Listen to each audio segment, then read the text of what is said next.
Take your time, clock is ticking, so stay. All you gotta do is stay.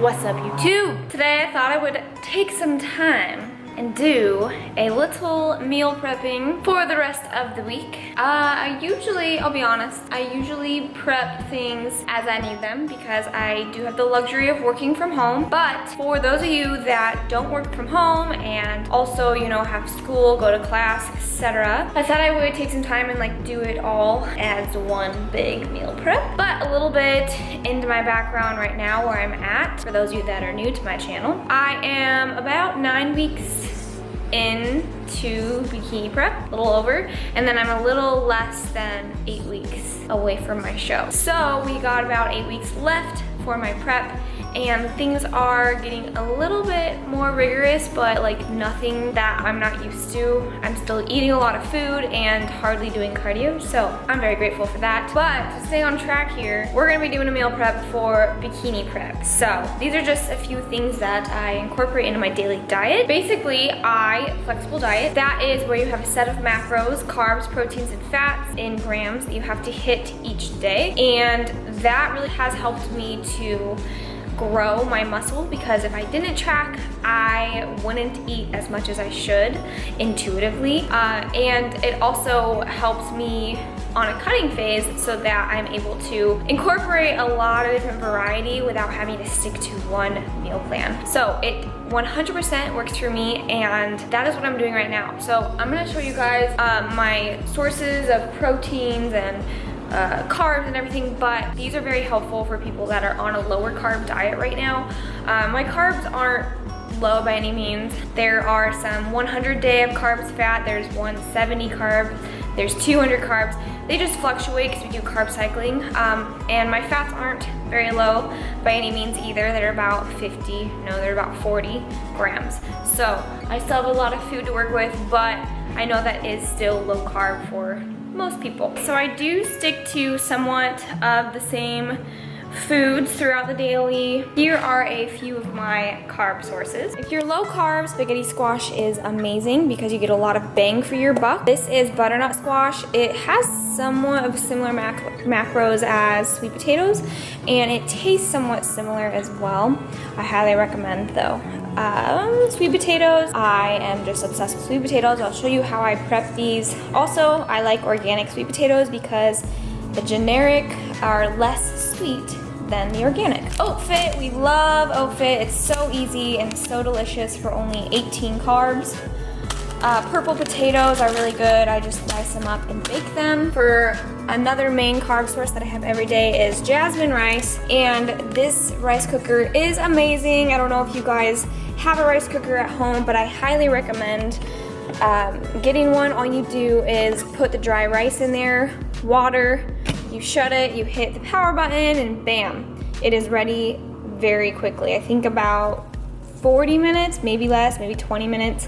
I don't know, but it makes amazing rice, so I highly recommend. It also steams vegetables too. Speaking of vegetables, I do eat a wide variety of vegetables, and I'm sponsored by Bite Meals, so I go ahead and grab order my veggies from them.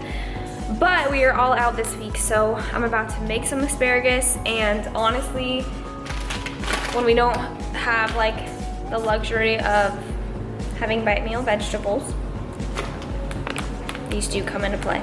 And they're not necessarily bad for you. I mean, they're still pretty nutrient dense, but anything frozen is going to be a little bit less nutrient dense than raw, non-frozen. So I'm gonna go ahead and cook these up.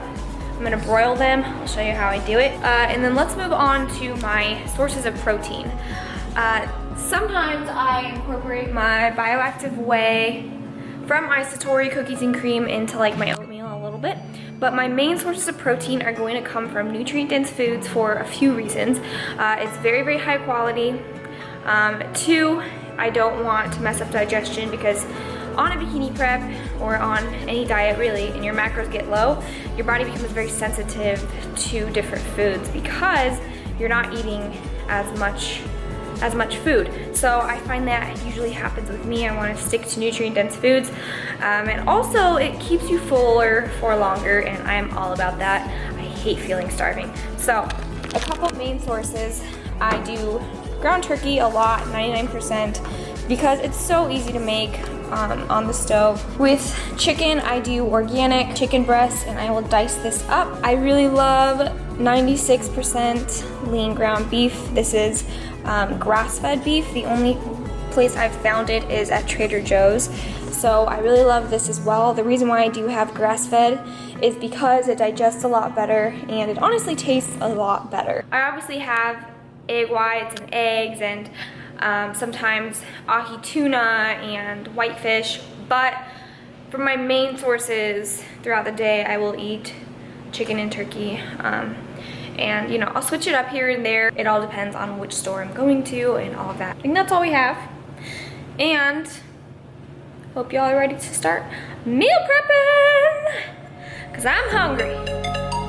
Here we go.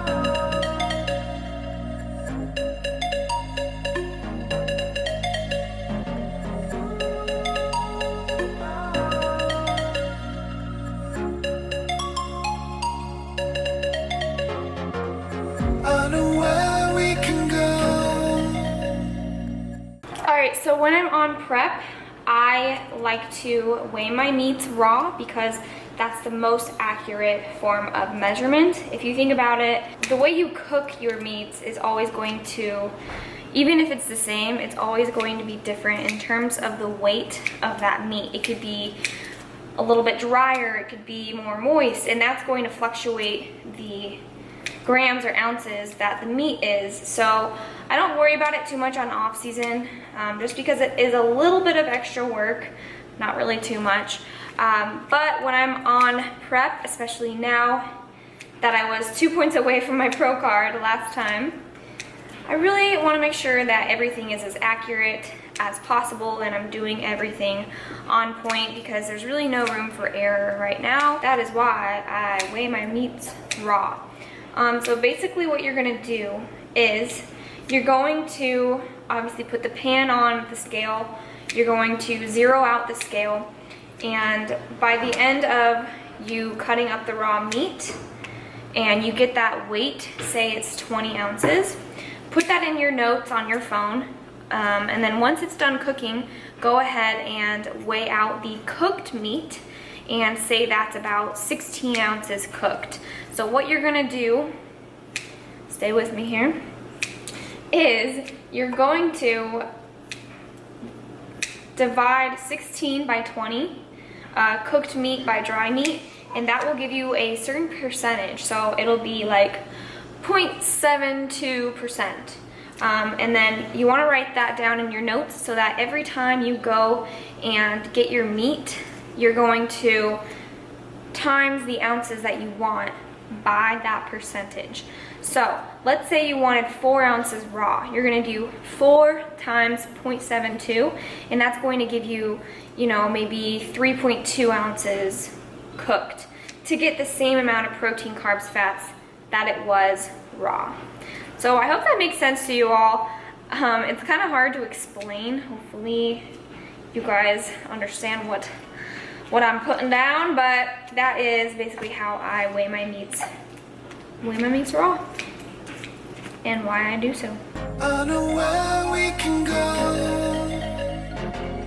and it's all you and me. We'll kiss the sky goodnight.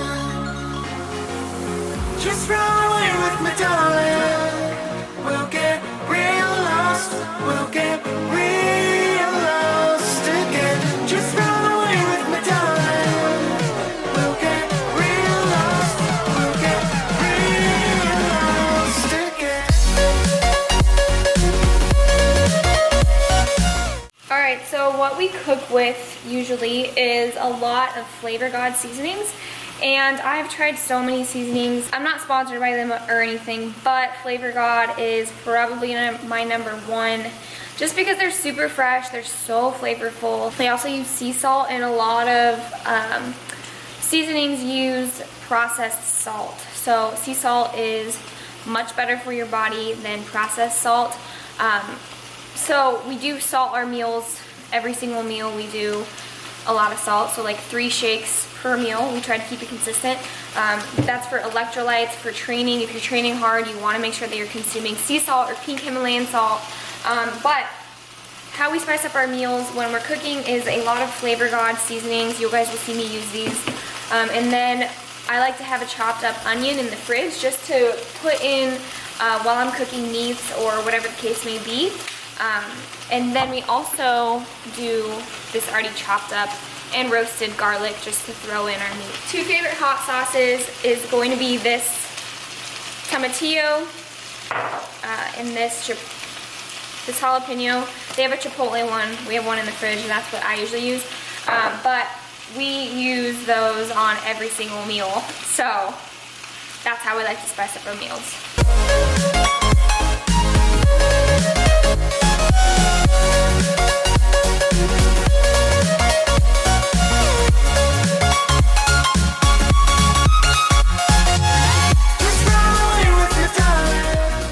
Every time I want a dry, weighed out chicken, I do 2.28 ounces to equal 4 ounces uncooked. So the butternut squash and the spaghetti squash cook on different temperatures. So I'm gonna go ahead and eat, do some client work, and then get back to it.